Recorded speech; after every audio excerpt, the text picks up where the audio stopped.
ক'ত সাৰিবা, এদিনতো ভগৱন্তৰ আশ্ৰয় ল'বই লাগিব। মায়াৰ প্ৰচণ্ড এনে প্ৰহাৰ যে তোমাক আঁঠু কঢ়াই কাণত ধৰাইহে এৰিব এদিন।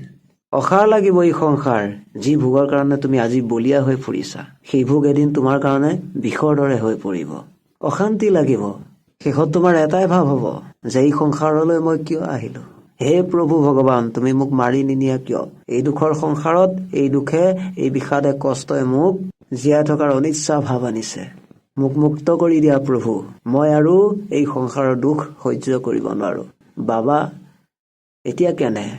এটা সময় আহিব সকলোৱে।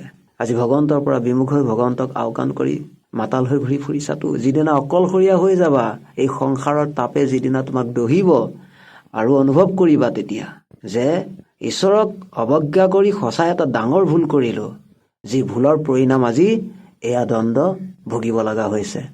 বিচনাত পৰি যেতিয়া ককবকাই থাকিবা তেতিয়া ভগৱন্তলৈ মনত পৰিব আৰু তেতিয়া অনুৰোধ কাতৰ কৰিবা যে প্ৰভু ভগৱন্ত, এই দুখৰ পৰা মোক মুক্ত কৰি দিয়া। কিয় তেতিয়াই নাহিলা? কিয় এতিয়া কিয় আহিছা? স্বাৰ্থলোভী। এই সংসাৰত থাকি কেৱল ভগৱন্তক স্বাৰ্থৰ কাৰণে ব্যৱহাৰ কৰিলা। এতিয়া বুজিছা যে ভগৱন্তই সত্য, ভগৱন্তৰ বাহিৰে দুখ নিবাৰণ কৰোতা আৰু এই পৃথিৱীত কোনো নাই। এতিয়া কিয় এই ভাৱনা আহিছে? এতিয়া কিয় বিশ্বাস কৰিব লাগে যে ভগৱন্ত আছে, ভগৱন্তৰ অস্তিত্ব আছে, ভগৱন্তই দুখ নিবাৰণ কৰিব পাৰে, ভগৱন্তই অমংগল নাশ কৰিব পাৰে, ভগৱন্তই পাপ বিনাশ কৰিব পাৰে।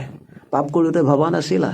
পাপ কৰোঁতে ভবাৰ ক্ষমতা ক'ত গৈছিল? অধৰ্ম কৰোঁতে, ব্যভিচাৰ কৰোঁতে, বেয়া কামত লিপ্ত হওঁতে তেতিয়া ভগৱন্ত ক'ত গৈছিল? তেতিয়া ভগৱন্তক পাহৰি গৈছিলা ইন্দ্ৰিয় তৃপ্তিৰ কাৰণে, মনৰ সুখৰ কাৰণে। মানে মনৰ সুখ, ইন্দ্ৰিয়ৰ বিলাসিতা, ইন্দ্ৰিয়ৰ ভোগ বাসনা, এইবোৰ মানে ভগৱন্ততকৈ ডাঙৰ। সেয়ে ভগৱন্তক আওকাণ কৰিছিলা। সকলোৰে এটা সময় আহিব এদিন যে ভগৱন্তৰ ওচৰত আঁঠু কাঢ়ি কাণত ধৰি ক্ষমা নোখোজালৈকে তুমি শান্তি নাপাবা। তুমি তাপিত হবা, শোকিত হবা, দুৰ্দশাৰ কোলাই পাচিৰে নধৰা হব। জীৱনটোক কি বুলি ভাবিছা? খেলৰ সামগ্ৰী বুলি ভাবিছা নেকি? ভগৱন্তই যে এই মনুষ্য শৰীৰটো তোমাক দিছে, যিটো শৰীৰ দেৱতাই পাবলৈও লালায়িত হৈ থাকে, এই মনুষ্য শৰীৰৰ বাহিৰে আৰু এনে যোনি নাই যে তুমি ভগৱন্তক প্ৰাপ্ত কৰি এই দুখ, সুখ, মৰণ, জন্ম এইবোৰৰ পৰা মুক্ত হ'ব পাৰিবা। যেতিয়ালৈকে এই মনুষ্য জন্ম পাই হৰি ভজনা নকৰা, হৰিক প্ৰাপ্ত নকৰা, তেতিয়ালৈকে জন্ম মৰণ চক্ৰত তুমি অহা যোৱা কৰিয়ে থাকিব লাগিব। হৰিৰ ভজনাই একমাত্ৰ এই জন্ম মৰণ চক্ৰৰ পৰা মুক্ত হোৱাৰ উপায়। আৰু কোনে মুক্তি দিব পাৰিব? এই সংসাৰত ভোগে মুক্তি দিব? যি সংসাৰৰ মায়াত তুমি পাগল হৈ ফুৰিছা, সেই মায়া কি তোমাক মুক্তি দিব? তোমাক এই মায়াই কেৱল আসক্তবান কৰি তুলিব, কেৱল লোভ, কাম, ক্ৰোধৰ সৃষ্টি কৰাব। তুমি লোভ, কাম, ক্ৰোধত গ্ৰসিত হবা, যাৰ পৰিণাম কেৱল দুৰ্গতি। ফচিবা। এদিন নহয় এদিন ভগৱন্তই এনে এটা সংযোগ স্থাপন কৰিব যে তুমি ফচিবই লাগিব, তোমাৰ দুৰ্নাম হবই লাগিব। যি মনৰ সুখৰ কাৰণে তুমি বলিয়ালি হৈ ঘূৰি ফুৰিছা, যি মনৰ সুখত সুখী হবলৈ মনক সঁহাৰি জনালা, পাপবোৰ কৰিবলৈ প্ৰেৰণা দিলা, পাপবোৰত লিপ্ত হলা, অসৎ কাৰ্যত লিপ্ত হলা, সেই কৰ্মৰ ফলস্বৰূপ তুমি এদিন ভগৱন্তৰ জালতেই ফচিবা। ভগৱন্তই এনে মায়াৰ জাল পাতিব য'ত তুমি ফচিবই লাগিব। তুমি ফচিবাই আৰু ছটফটাই ফুৰিবা যে এদিন সেইটো খাটাং। যাৰ ভূমিত খাৰা হৈ আছা, যাৰ পানী বায়ু সেৱন কৰি জীয়াই আছা, ভগৱন্তৰ সৃষ্টি প্ৰকৃতি, প্ৰকৃতিৰ আণ্ডাৰত যি এই শৰীৰ আছে, এই শৰীৰক যি কুকৰ্ম, অসৎ কৰ্মত ব্যৱহাৰ কৰিছা, ইয়েই তোমাক এদিন পীড়িত কৰিব, লাঞ্ছিত কৰিব, বঞ্চিত কৰিব। তোমাৰ জীয়াই থকাৰ সকলো সুখ শান্তি কাঢ়িব এই শৰীৰে, যিহেতু তুমি ইয়াক অপব্যৱহাৰ কৰিলা। য'ত ব্যৱহাৰ কৰিব লাগিছিল তাত ব্যৱহাৰ নকৰিলা। কেৱল সংসাৰ, কেৱল বৈষয়িক ভোগৰ বাসনাত ইয়াক ব্যৱহাৰ কৰিছিলা। কেৱল সংসাৰৰ ভোগত অন্ধ হৈ ইয়াক লিপ্ত কৰালা। ভগৱন্তৰ মাৰ্গত ইয়াক আগবঢ়াই নিনিলা, ভগৱন্তৰ কৰ্মত ইয়াক নিয়োগ নকৰালা।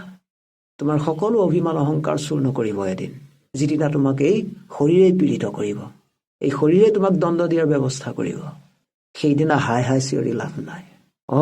এই শৰীৰৰ পীড়াৰ পৰা মুক্ত হোৱাৰ উপায় এটা আছে, আটাইতকৈ ডাঙৰ উপায়। এইটো পৰম ঔষধ, হৰিৰ নাম জপ, হৰিৰ নাম কীৰ্তন। হৰিৰ নাম কীৰ্তনে তোমাৰ যি অপৰাধ আছিল, যি পাপ আছিল, সমস্ত অপৰাধ পাপ নাশ কৰি তোমাক বিকাৰ শূন্য কৰি তুলিব, নিষ্পাপ কৰি তুলিব, তোমাৰ অন্তৰ নিৰ্মল কৰিব। তুমি পবিত্ৰ হৈ পৰিবা, তুমি আনন্দময় হৈ পৰিবা, তুমি প্ৰেমী হৈ পৰিবা, ভক্ত হৈ পৰিবা। আহিবা সেইদিনা ভগৱন্ত মাৰ্গত। এনেওতো এই সংসাৰ ত্যাগ কৰি, এই শৰীৰ ত্যাগ কৰি যাবই লাগিব, কিন্তু যাবা ক'ত? এই প্ৰশ্নৰ উত্তৰ একো নাই তোমাৰ হাতত। কাৰণ তুমি অভিমানী, অহংকাৰী, জানিবলৈ চেষ্টা নকৰিলা কেতিয়াও। আগ্ৰহী নহলা, কাৰণ তুমি বিষয়ৰ অসত্যভোগক সত্য মানিছিলা। যি ভ্ৰম, যি অজ্ঞানতাৰ কাৰণে ভগৱন্তক পাহৰিছিলা, ভগৱন্তক মানি নলৈছিলা, সেই পৰিণামস্বৰূপ তোমাৰ জীৱন দুখ, অশান্তি, ক্লেশ হ'ল। তোমাক কেৱল সুখ সমুদ্ৰ ভগৱন্তই সুখ প্ৰদান কৰিব, আনন্দ প্ৰদান কৰিব। তুমি ভগৱন্তৰ ফালেতো এবাৰ মুখ কৰা। চকু দুটাই সংসাৰৰ ফালে চাই থাকিলেইতো নহ'ব, এবাৰ ভগৱন্তলৈওতো ঘূৰি চাব লাগিব। ভগৱন্তই চলাইছে, আৰু এদিন ভগৱন্তৰ ওচৰলৈ যাব লাগিব।